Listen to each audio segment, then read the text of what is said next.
Hi, welcome to I Got My Miracle. I'm really excited to be here with my friend Nelson. Nelson, thank you so much for coming. Thank you. Each week at Rhythmia, we get to choose one person to sort of represent the field of miracles.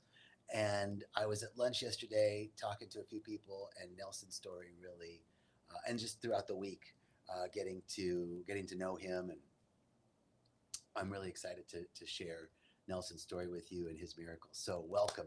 So without further ado, hi Nelson. Hello. Good afternoon. Good afternoon. So Nelson, tell me where you're from. I'm currently in Puerto Rico. Puerto Rico. Excellent. And you were born and raised there. No, born in New York. Born in New York. New Okay. York, yes. But of Puerto Rican descent. Right. Okay. And My wife, I met my wife there in Puerto Rico. oh, wonderful. And you shared with me that your wife's passing was a big reason why you came to Rhythmia the first time Right. in November of 2025. 24. She passed away. She passed away in 24. I came in November 2025. Okay. And but before we talk about the first time, you had this is your second time here, Correct. and you had some big insights this week. Yes, I did. Tell me a little bit about what was some of the big insights for you this week. The biggest thing for me was that I learned to love myself as God loves me. Mm. And that took away everything. That took away every doubt, every fear, every timidness that I might have had, for being what I would consider different. Um, but I'm not different. I'm just unique. So I'm grateful for Yes. that. Oh my God, that's so beautiful.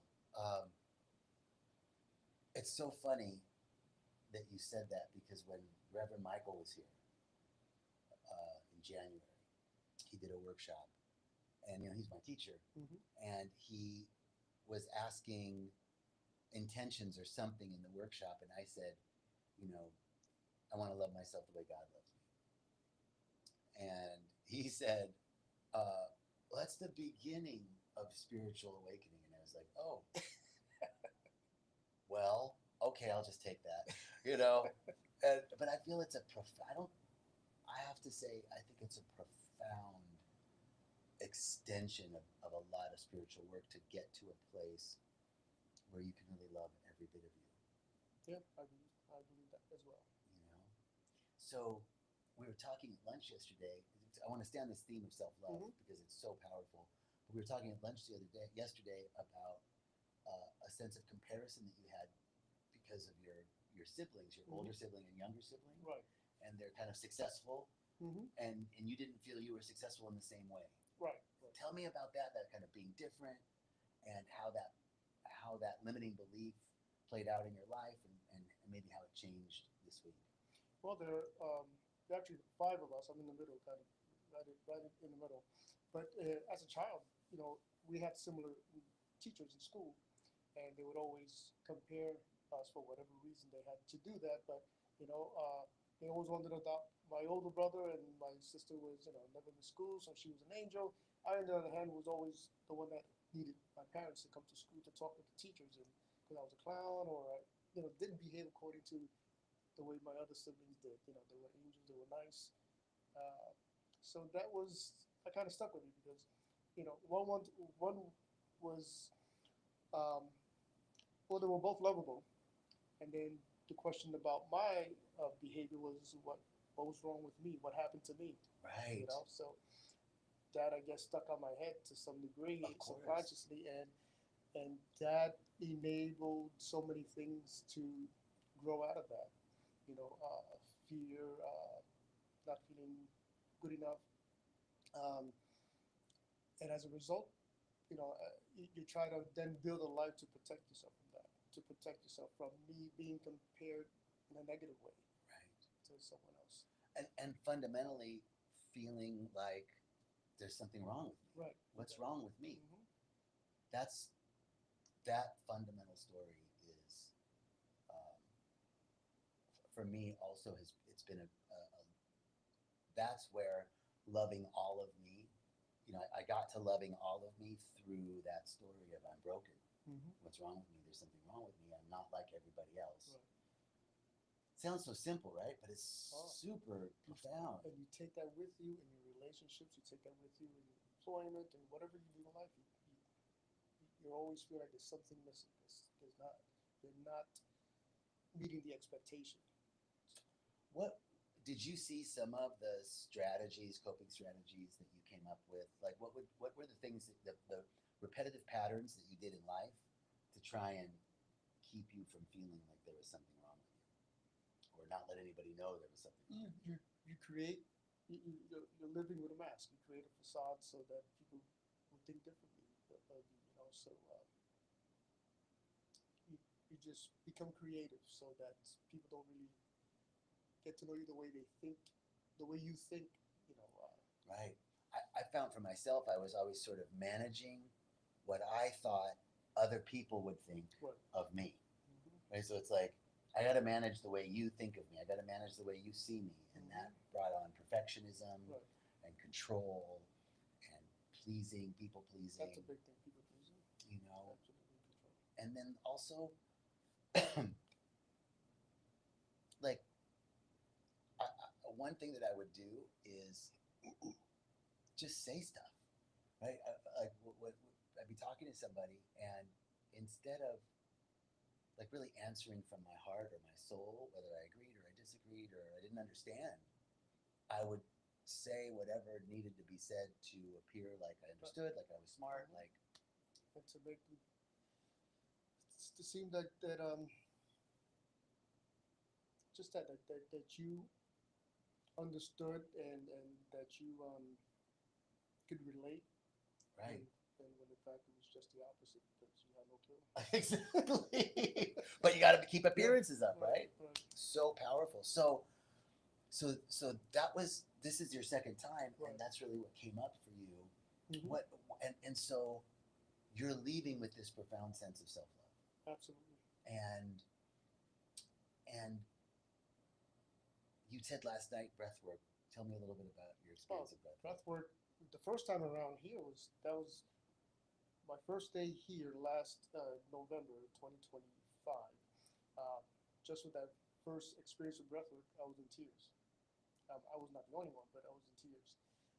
Yesterday with breathwork, I was sobbing wide and openly and loudly, as were the people all around me. It was just amazing. I felt an immense freedom, joy, and and just relief. You know, it felt so loved. And we hugged each other after that. Well, you know, the whole group, so it was great. this was last night. Last night, yeah. Yeah. So it's so powerful, especially Friday night after you've been together through 4 plant medicine ceremonies. Intense ceremonies. Right? And everybody's so synced up. Mm-hmm. You know, the feeling of unity and cohesion in the group. Yeah, it's amazing. It's really amazing. Powerful.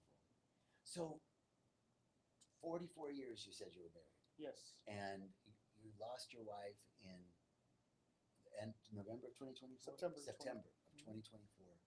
And then what brought you to rythmia the first time? It was just that the whole grieving process. You know, 2025 was a difficult year,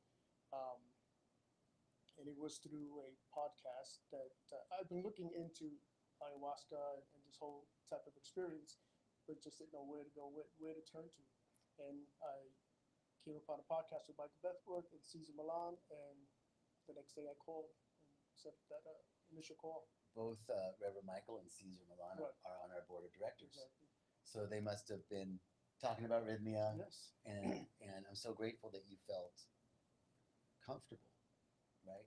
Because kind of these two guys you trusted.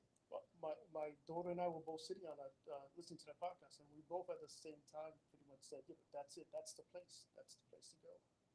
Wow. So you came in November, and what was the big theme of that first trip? What was the first? It was I needed help with the whole grieving process. You know, I you know, again, try to put a mask that everything's okay, you're okay, getting over this whole situation, but I wasn't. You know, every time I was alone at home, it was a difficult time, and So that's why I initially came, because I needed some direction, needed some relief, needed some help. And what did you find that first trip back in November of 2025? Well, it was a very hard week for me. That very first day, it was a very painful, ceremony for me. I cried like I've never remember ever crying before, for the length of time and for how loud it was. Um, and in comparison to this time, I did cry as well, but I cried because I was free, and I felt so much love and so much gratitude. So I just want to stop there. I cried because I'm free. mhm. Wow, that's beautiful. It's great. It's a great That's feeling. beautiful. Mm. And I'm so grateful. So Yeah. grateful. And that freedom, tell me the key to that freedom. What was the key to that freedom for you? I decided when I came, I was just going to surrender to Mother Ayahuasca. And it was in that surrender that I said, whatever has to be done, let it be done. And I'm not going to put any resistance. I'm not going to let my past belief system interrupt what needs to be done in my life. That was this time. Yes. You kind of said. Right. Now at Rythmia we have three master intentions, right? Mhm. That the whole group sort of goes through these three intentions: show me who I've become, merge me with my soul, and heal my heart. Now, when you come back as an alumni, we do those three intentions, but there's a whole other program Mhm. called the Nine. Right. So we have a special program for alumni guests, for return guests. Tell me your experience. This was your first time in the Nine. What was that like for you? That was it was great because it enabled me to redirect, okay, intentions, um, the gift, the freedom, and what was the other one? The three freedoms, the three gifts, and Right. the three awarenesses. Right, exactly. And so it enabled a redirection and a purpose in the continuity of what I came here for initially. So that was helpful. And we have 2 1-hour additional classes, right? Right. So how were those classes? What did you learn in those classes? Oh, that was great.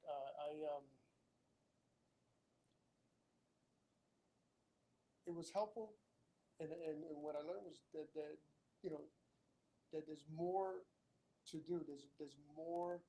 Um, Basically, that there's more work to be done, and directed me in how to do that, and how to focus and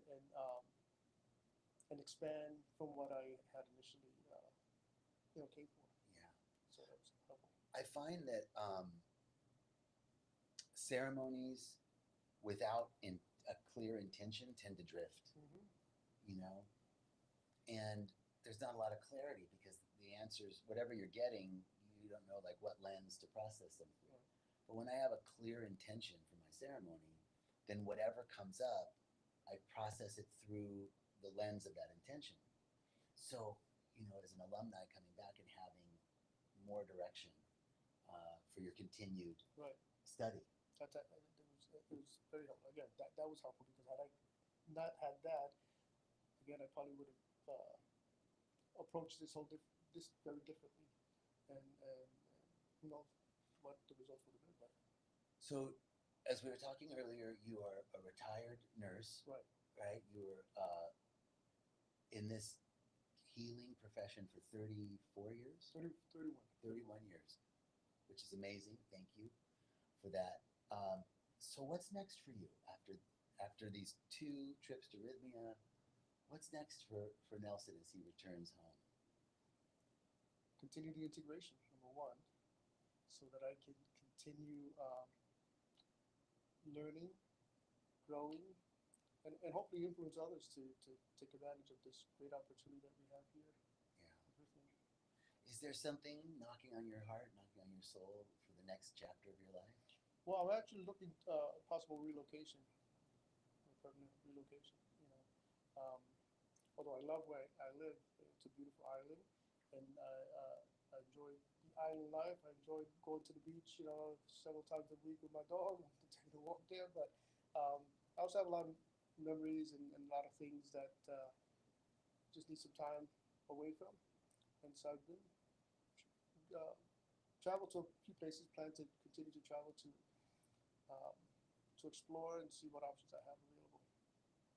Beautiful. Mhm. That's exciting. Yeah, it is. It's very exciting. What places are you looking at?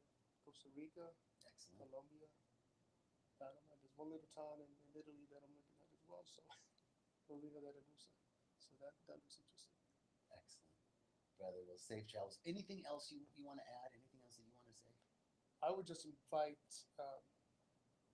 you know you, everyone to give it an opportunity, give it a chance to try something different.